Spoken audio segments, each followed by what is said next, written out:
میرے واجب الاحترام قابل صد احترام عزیز ساتھیو، جس طرح کہ آپ حضرات کو معلوم ہے کہ پیچھے 3 جمعوں سے نماز کے متعلق بات ہو رہی ہے، کیونکہ اللہ تعالیٰ کے اپنے بندوں کے ساتھ جتنے بھی دنیا اور آخرت کے لحاظ سے وعدے ہیں وہ نماز کے اوپر ہیں۔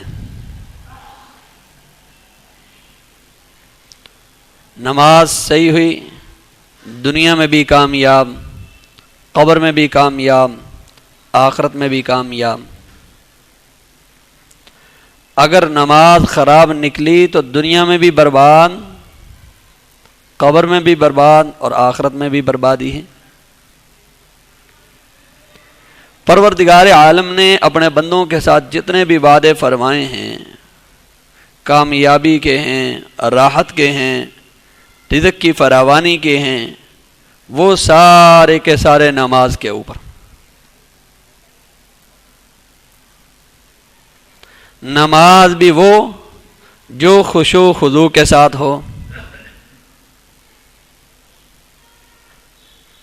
سنت کے مطابق ہو، اس میں فرائض، واجبات، سنن اور مستحبات کا خیال کیا گیا ہو۔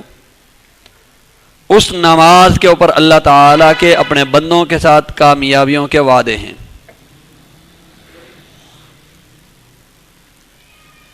اگر نماز تو پڑھتا رہا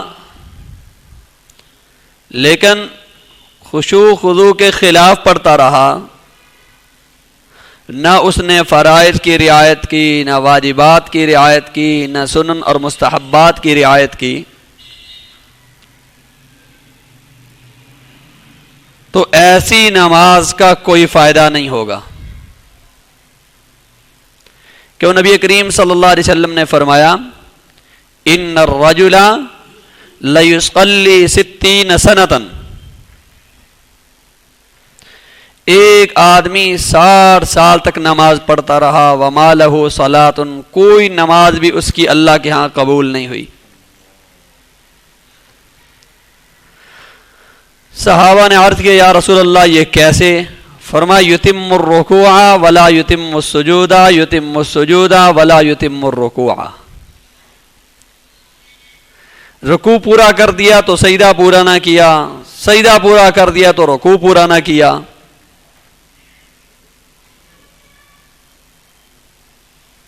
یعنی خشوع خضوع کے خلاف اس نے نماز پڑھی ساری زندگی، نہ اس کو فرائض کا علم تھا، نہ اس کو واجبات کا علم تھا، نہ اس کو سنن مستحبات کا علم تھا۔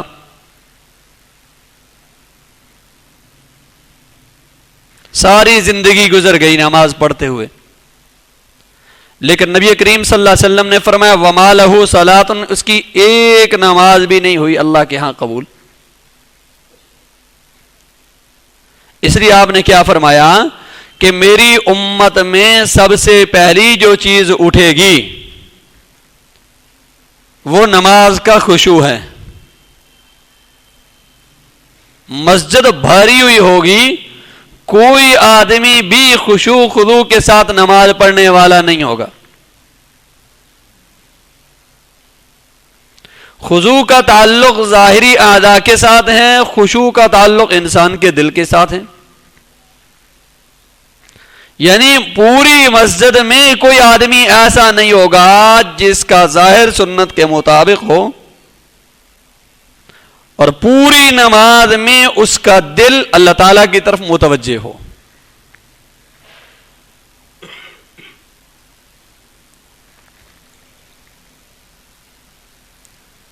تو آج اس بات کی بڑی کمی ہے کہ جو لوگ نماز کا اہتمام کرتے ہیں، اللہ کے حکم کو اہمیت بھی دیتے ہیں، لیکن نماز کو خشوع خضوع کے مطابق نہیں پڑھتے۔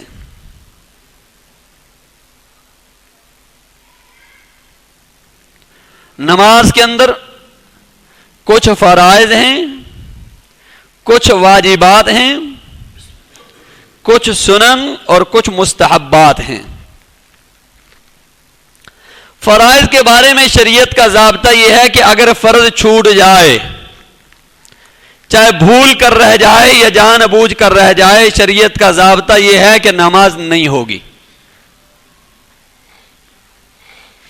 واجب کے بارے میں شریعت کا ضابطہ یہ ہے کہ اگر جان بوجھ کر چھوڑے گا تو اس سے نماز نہیں ہوگی، اگر بھولے سے رہ جائے تو سجدہ صاحب سے نماز ادا ہو جائے گی۔ سنن کے بارے میں ضابطہ یہ ہے کہ اگر سنتوں پر عمل کرے گا تو نماز کے اندر نورانیت آئے گی، اس کی وجہ سے اللہ کی رحمتیں اور برکتیں ایک نمازی کی طرف متوجہ ہوں گی۔ اگر ان پر عمل نہیں کرے گا تو نماز ختم نہیں ہوگی۔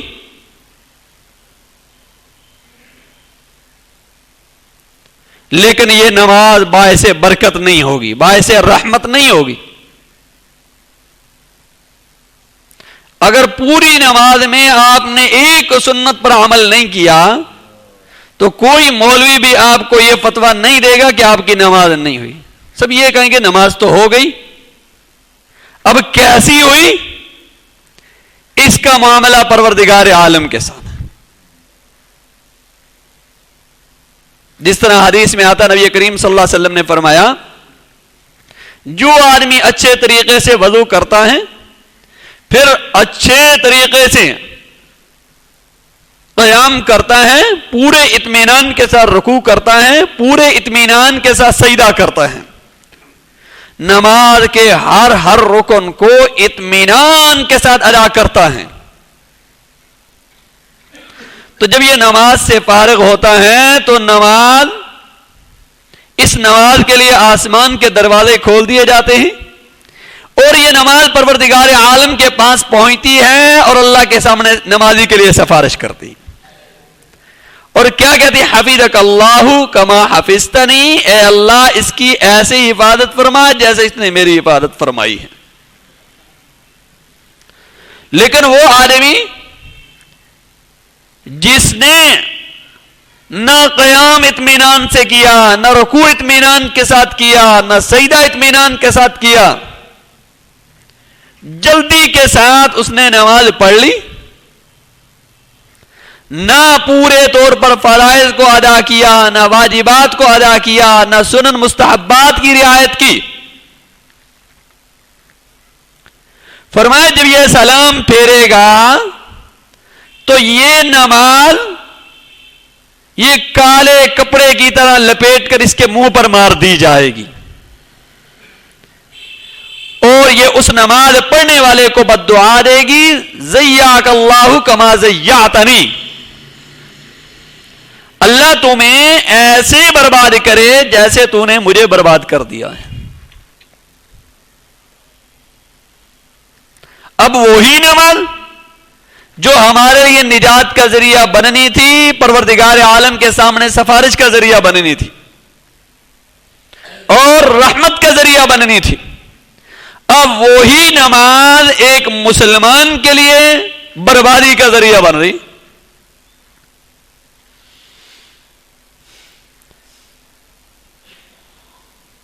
تو مسلمان کے اوپر فرائض کا علم حاصل کرنا فرض ہوتا ہے، واجبات کا علم حاصل کرنا واجب ہوتا ہے اور سنن مستحبات کا علم حاصل کرنا سنن اور مستحب ہوتا ہے۔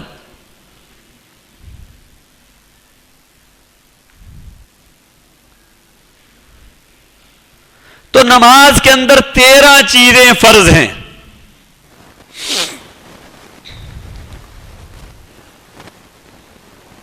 جن میں سے 7 کو شرائط کہا جاتا ہے اور 6 کو ارکان کہہ دیا جاتا ہے۔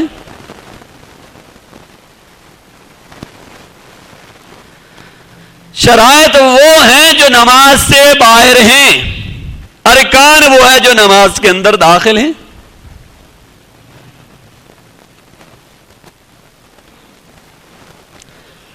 وہ جو 7 شرائط ہیں جو ایک مسلمان پر نماز پڑھنے سے پہلے وہ چیزیں فرض ہیں، وہ کیا ہیں کہ نمازی کا بدن پاک ہو،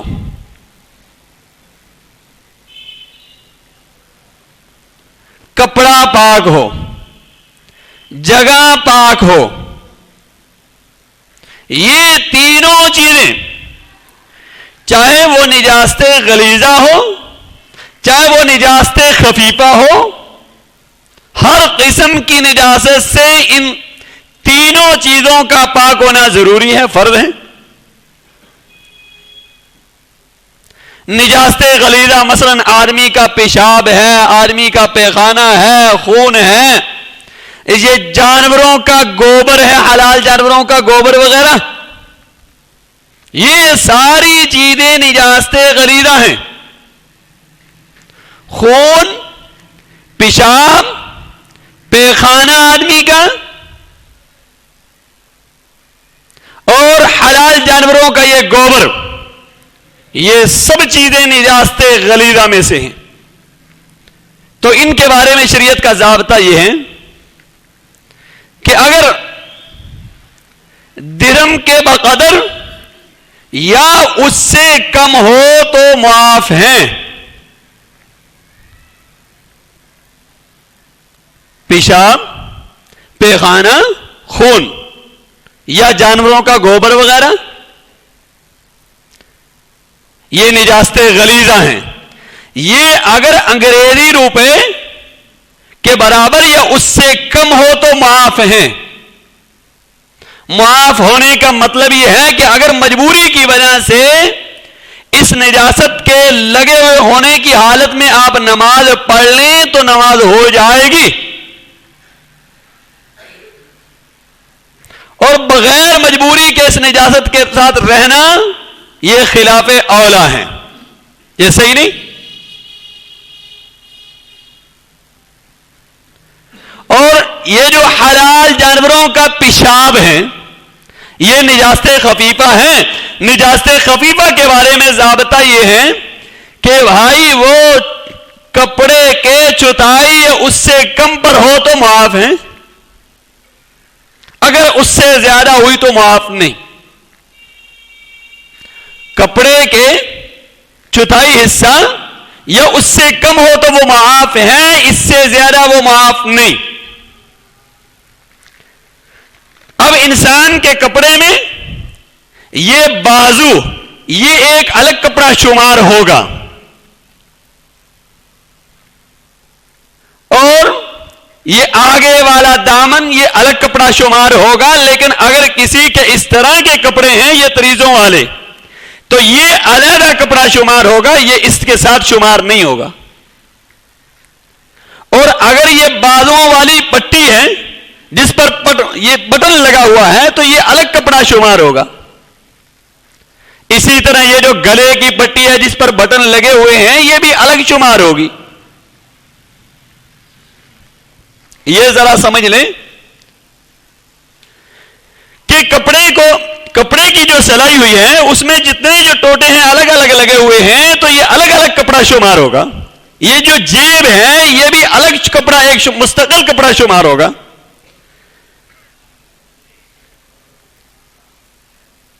مثلا جیب کے اوپر اگر جانور کا پیشاب لگ گیا تو دیکھنا یہ ہے کہ یہ چوتھائی یا اس سے کم ہے تو معاف ہے، اگر اس سے زیادہ ہوا تو یہ معاف نہیں.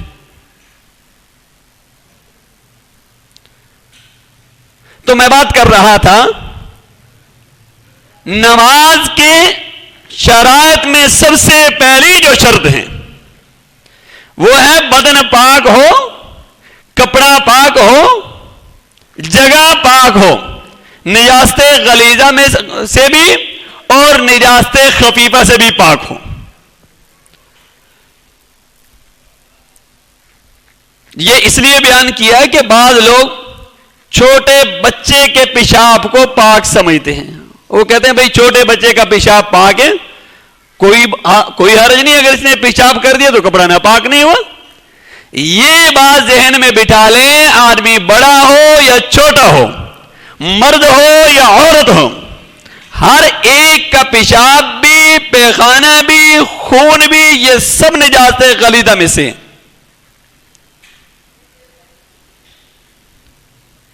اور پھر بعض ساتھیوں کو یہ پیشاب کا مرض ہوتا ہے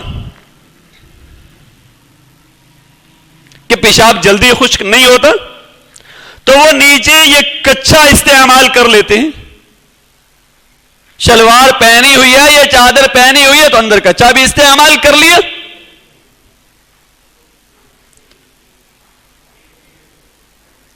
اور وہ یہ سمجھتے ہیں کہ اوپر والے لباس کا پاک ہونا ضروری ہے، اندر وہ جو کچا پہنا ہوا اس کا پاک ہونا ضروری نہیں۔ یہ عموماً ساتھیوں کو دیکھا بھی ہے، ساتھیوں نے بتلایا بھی۔ تو یہ بات ذہن میں بٹھا لیں، شریعت کی نظر میں معذور آدمی وہ ہوگا